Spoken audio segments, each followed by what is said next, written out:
Hello everyone, this is 5th January 2013 and I am Madhusudan Raj, your host, wishing all of you first of all a very happy new year.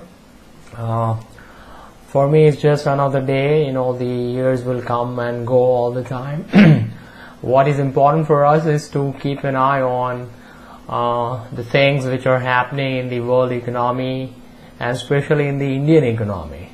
So today I am in front of you to discuss the very important issue of this, if I use the military language of US government, then this war on gold which is ongoing in India. Indian government and the Indian Central Bank RBI both have waged the war on gold imports in India. So from my past few video analysis, you all know that in India the gold import is increasing. In 2011 and 12 fiscal year, the gold import was something like 60 billion US dollars and more than 1,000 tons of gold being imported by the Indian sellers and bought by the Indian consumers.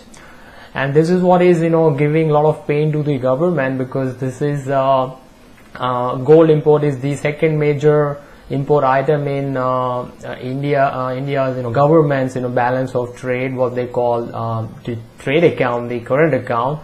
And the first highest is of course oil imports, but the gold is on second number, and rising gold import is widening the current account deficit of Indian government, and that is threatening them, and they are thinking that they are going to get into trouble like 1990, and instead of going inside deeper and checking out what are the actual causes of this widening current account deficit and widening fiscal deficit, they are just blaming the consumers as usual, because they don't want to blame themselves. Because as I have said and I have written about it in my blogs also, that this widening fiscal deficit and current account deficit is the making of government's own actions, RBI's own actions. Their inflationary policy is what is behind all these phenomena of rising current account deficit and rising fiscal deficit. Why Indian populace is buying more gold and more silver? Simply because they are worried about the devaluing rupee. The Indian currency note is losing its value rapidly because of the inflationary policy of the Indian Central Bank RBI, and because of that they want to protect themselves against this rising inflation, which is more than the retail inflation is something like 10%, but actual inflation must be more than 15-20%. The wholesale inflation is 7.4% in I think in the month of November. So against this rising inflation and devaluing rupee, consumers are simply trying to protect their wealth. They are just trying to protect the purchasing power of their hard-earned wealth, and that is the reason why they're buying this gold and silver, and that's the reason why the import is rising. So there is nothing wrong with the consumers. What is wrong is with the government and RBI's loose monetary policy. But in any case, as I said, government will always blame us, consumers, people, instead of blaming themselves. They will never do that, and they are saying that this is a problem, and they want to stop this import somehow. And in last week there were major announcements from the government and from the RBI that how they are going to stop this a flow of import coming from outside, and how they want to reduce the current account deficit. So they have waged a war on gold, and the war is intensifying, and they are getting pretty serious. But what I'm going to tell you now is all these efforts of government is basically trying to fool the public. They are going to misguide the public, and they want people to basically invest in paper promises, things like stock market and mutual funds and government bonds, etc., instead of putting their hard-earned money in protecting their wealth, and buying gold and silver. So all the schemes which they are basically proposing, they are all paper gold schemes. The underlying hard, physical gold is nowhere in the picture. And in fact, as we will see in a while, government and RBI is openly saying that they are going to lease this underlying gold, to other jewelers, so that people, they will not have to import more and more gold from outside. So these are all basically fractional reserve paper gold schemes, and they're very openly admitting this thing. In fact, this kind of paper gold manipulation, the manipulation of gold price schemes are going on since very long time by the Western central bankers, but the Western central bankers are not openly admitting all these things, even though some of the journalists are asking them. Very few of them are asking them, but organizations like GATA, they are investigating all these things, and they know that the manipulation is going on in the paper gold and paper silver market. But as I said, at least the Western central bankers are not admitting it, but at least Indian government and the Indian central bank RBI is openly admitting that they are going to manipulate the prices and this gold import by basically using the paper gold scheme and leasing out the physical gold, and they are going to use this gold bar for leasing out to other people. So let's see what the news are. The first news is that central mulls gold-backed schemes to curb imports. So what they are doing is measures are being considered to reduce attraction of direct investment in bullion and jewelry in the domestic market. The finance minister's chief economic advisor Raghuram Rajan told reporters, "We are worried about gold imports. It is an unproductive instrument," and this is absolutely wrong.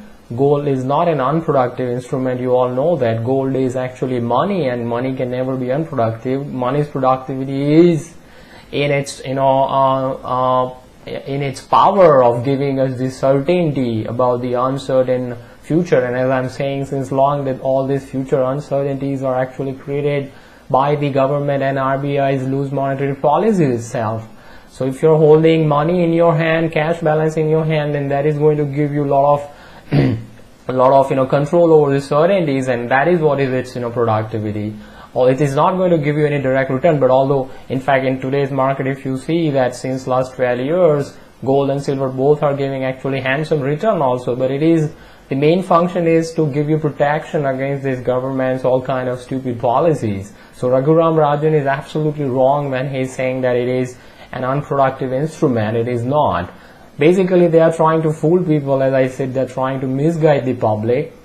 The way to curb holding of gold is to create more attractive financial instrument, and these financial instruments are nothing but all these paper gold schemes. Basically he is constantly repeating that we are worried about the current account deficit and we want to take steps to monitor it.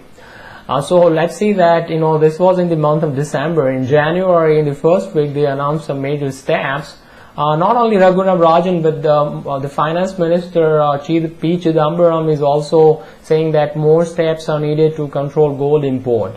The government needs to continue effort to contain the trade deficits and would take further measures to control gold imports.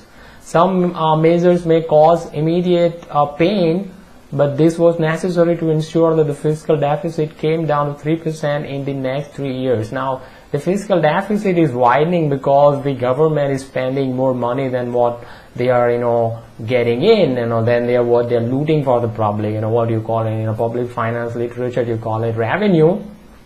So they are spending more than what the revenues are, and that is the reason why this current this fiscal deficit is widening. It has nothing to directly do with the gold imports. Gold is just people buying gold is just a fact of their own policies. But anyways, they are going after gold, and after these announcements in December, the month of December, in January, RBI panel came with some kind of measures.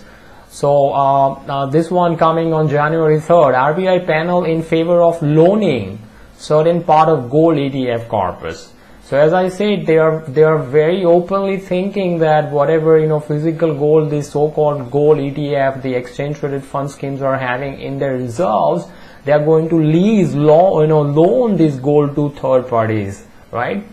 So for example, if you have purchased a gold ETF certificate from some company, then whatever gold they're having in reserve against your name, that gold bar, that gold coin, whatever it is, physical gold, is going to be leased by these companies to some other guy, mostly the jewelers. So what will happen, this is nothing but fractional reserve, kind of gold banking scheme, where one gold bar is, being owned by more than one people. And what will happen in this kind of scheme is, this is actually fraud, this is misappropriation, this is embezzlement of, the certificate holder's property, because bank is leasing that out to some other party, and that gold is also being held at the same time simultaneously by the person who is holding the certificate. So this is misappropriation, this is embezzlement, illegal theft. But anyways, what I'm saying is, what is going to happen is, when the ETF, gold certificate holder will go and ask for the physical gold, they will not be able to get that gold, because that gold is being leased out by the companies. Right? So, and gold's real value, real utility is when the problem is rising and the crisis situation strikes. At that time, you really want this physical gold in your in your hand. If it is in the bank, and if you go to withdraw your gold, and if they say that they don't have it because they've leased it out, then all the purpose of buying gold is completely not achieved. The objective is not achieved of giving you the safety. So they are very openly saying this. Reserve Bank of India working group has suggested in its draft report that a certain part of the total corpus in gold exchange traded funds can be loaned to permitted categories of bulk gold importers, like nominated agencies to import gold. So as I said, this is pure manipulation, this is pure legal theft, and they are doing it openly. And they're not stopping at that. They have more things, So finance minister hints at making gold imports costlier to contain the current account deficit. So what Chidambaram is saying, Finance Minister P. Chidambaram on Wednesday indicated that steps were under consideration to render its import a little more expensive to curb demand for the yellow metal. Chidambaram argued that the country cannot afford to spend so much on importing gold. Now, what do you mean by country? Country means the government. People can afford, and people actually need to buy this gold, because it is the only protection against government's lunatic policies. So he is mincing the word and trying to misguide the public. Nobody says gold within the country should not be used for whatever purpose. There is enough gold within the country, but import of gold is huge strain on the current account. Now, who Mr. Chidambaram is to say that there is enough gold in this country? If there was enough gold, then people will not be importing this much amount of gold. That says that he is completely ignorant, or he is naive and trying to fool public, right? Who he is to basically go and say that enough gold is there? What criteria he is using? No criteria. He's just making it up all on his own, because his government is in trouble. And he's saying that Mr. Chidambaram did not buy the argument that increase in custom duty on gold did and could further lead to increased smuggling. Actually, the smuggling is on rise, and that is good, because when government is going to attack the legal imports, I'm sure people are going to find their own ways of buying gold from outside, like what used to happen in the past. People will find the other ways, and that is good. Maybe some smuggling has taken place, but whatever level of duty, there is always smuggling. Well, the smuggling is rising. Again, he is wrong over there. But as I said, they are targeting this gold. And then RBI panel came with some tough measures. What measures? RBI,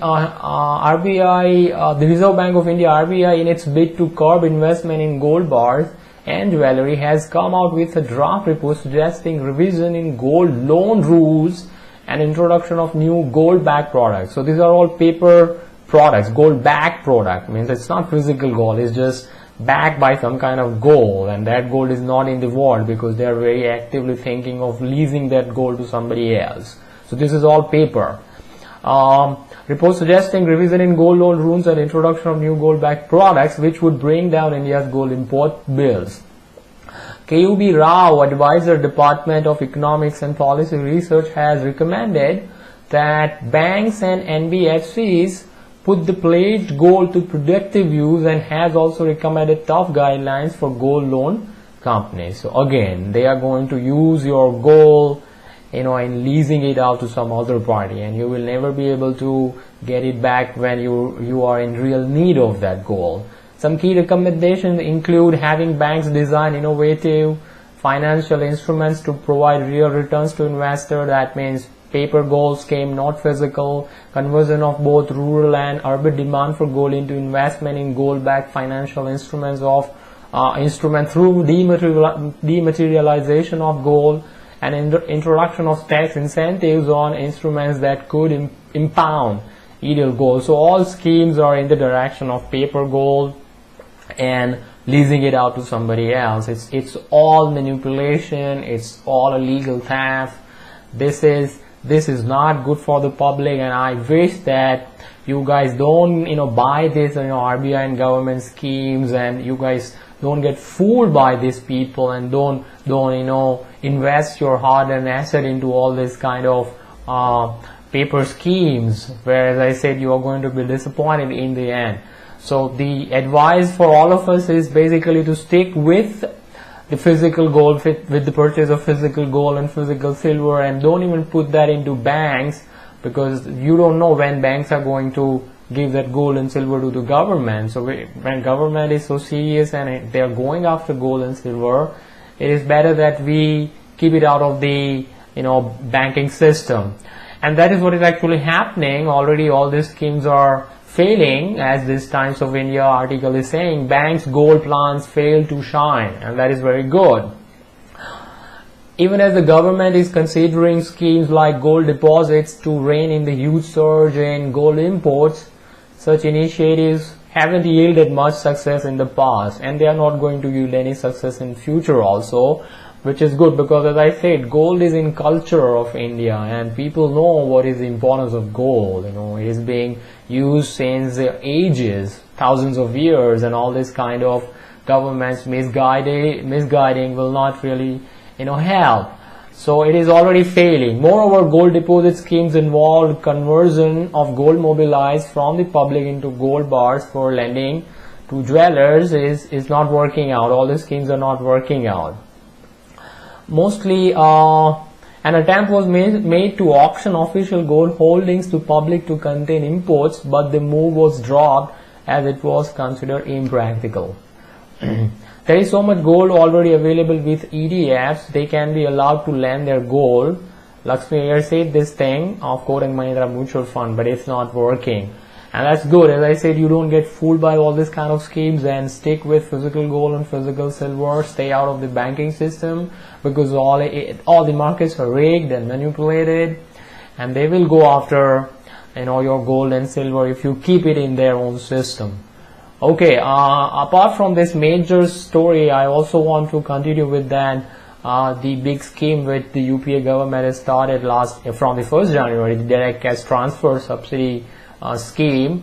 Chidambaram was, and as I said in my last video analysis, the scheme is already faltering, because it's nothing but simple inflation.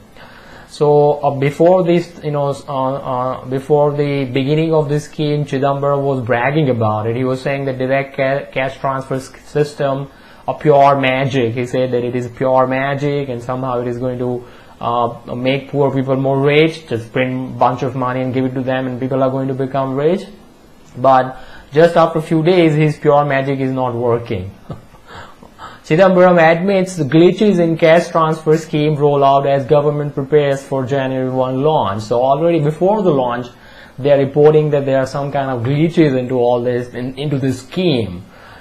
He has admitted that the rollout of the controversial direct cash transfer scheme may have some glitches, right? So I'm sure there are going to be glitches, and this is simple, inflation, nothing more than that, and ultimately those glitches resulting into scaling down of this scheme. So center scales down launch of cash transfer scheme.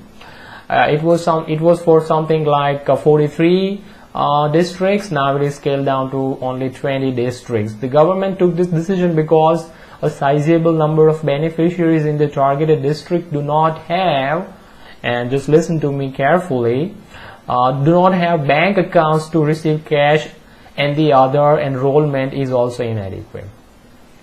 So that was my first question, that they are going to transfer this cash into poor people's bank account. Now I was wondering that who are these poor people who are having bank accounts? Right. So they did not even think about this issue before launching this scheme, and later on they realized that many of these poor people are not even having bank accounts. So this is what government schemes are all about, completely inefficient, and actually that is good for all of us, because we don't want an efficient government, an efficient killing machine. So because of all this, problems, all these glitches, they have scaled down this scheme, and I hope that they stop all these stupid, things, which is not going to help anyone ultimately, because it's just pure inflation. It is only going to result into higher prices, and poor people will become more poor actually in the future. Alright, so these are all the major news which I wanted to cover today. And as I said, they are after gold and silver. Silver is not in picture right now. So, but they will go after that also if that is also going up. And chances are pretty much that gold and silver, both will continue to rise. This is, 12 straight years gold and silver are rising. In 2012 it was up by 7%, silver was up by more than 7%, and in fact if you see the gold's rise, appreciation against all the major fiat currencies in the world, paper currencies in the world, and they are in positive territory. For example, in India the gold was up by 10% in terms of Indian rupee, and silver was up by 11%. And if you see the retail inflation government numbers, then it is also hovering around 10%. WPI wholesale inflation is hovering around 7%. So gold is doing its work. It is keeping up with the inflation. It is protecting your wealth. It is protecting your purchasing power. Physical gold and physical silver I'm talking about. I'm not talking about paper gold and paper silver. So it is doing its work. It is protecting our wealth. And it will continue to protect our wealth in future also, because in fact in future the inflationary pressure is going to rise only world over, because in January the RBI will also likely to reduce their interest rate, and that will create more inflation. And world government, when world central bankers are already printing a lot of money, right? Japan and ECB and US Fed, everybody is printing, and RBI is also printing a lot of money, but that will go on rising, in future. So gold and silver will continue to rise in future also, and it will keep on protecting your wealth. So you please keep on buying physical gold and physical silver, and don't get fooled by government and RBI's paper gold schemes, right? Because if you buy into them, you are going to get disappointed in the end. Okay, thank you very much for listening to me today. I'll be back pretty soon with other analysis of other major economic events that are taking place in India. Thank you very much once again, and goodbye for now.